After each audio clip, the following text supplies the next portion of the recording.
their candidate during the first 2 of 4 days of early caucusing.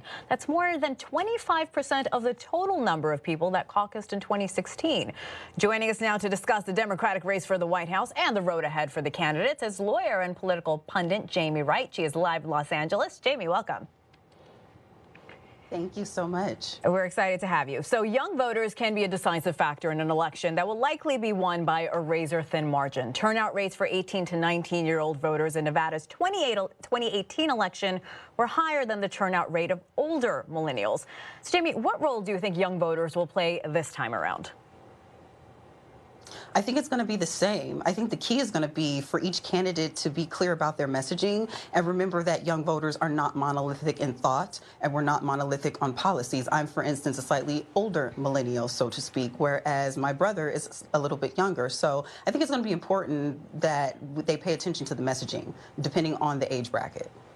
And we know Bernie Sanders is definitely going after the youth vote. How do you think he'll compare to millennial former South Bend, Indiana Mayor Pete Buttigieg and his hope and change tone compared to 78-year-old Sanders?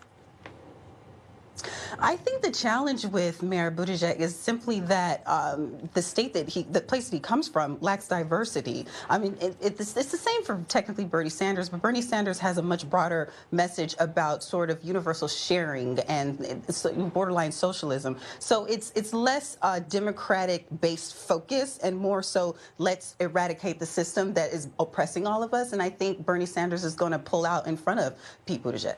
I'm really glad you mentioned diversity, Jamie. Let's talk about Bloomberg. He may have a hard time convincing many because of the controversial stop and frisk law here in New York City. How do you think he will secure those votes?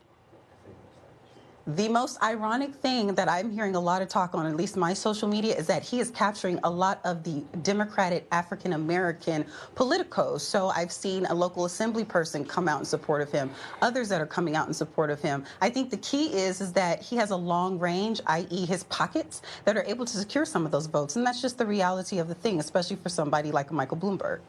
We can't leave the women out. Elizabeth Sanders, Amy Klobuchar, female voters, as you know, Jamie, played a huge role when it came to President Trump beating Hillary in 2016. What can we anticipate this time around?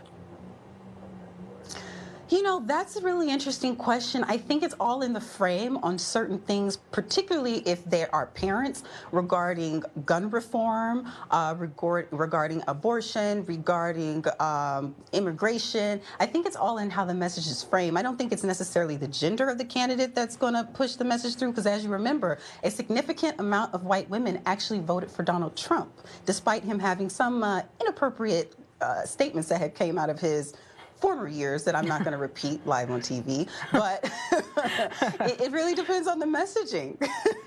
He was grabbing them, you know, so it really depends.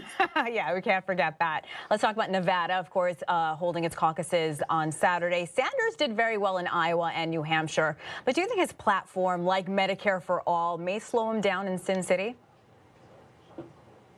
I don't know about that. I mean, let's remember that Nevada, you know, the world that revolves around Nevada really is Las Vegas, and it is a huge labor union state. We saw today that many of the Democratic candidates were at the picket line, which ironically only lasted an hour, but they were speaking the message of labor and what the unions do. So I don't think so. All right, Jamie Wright, thank you so much. Live in Los Angeles. We appreciate it.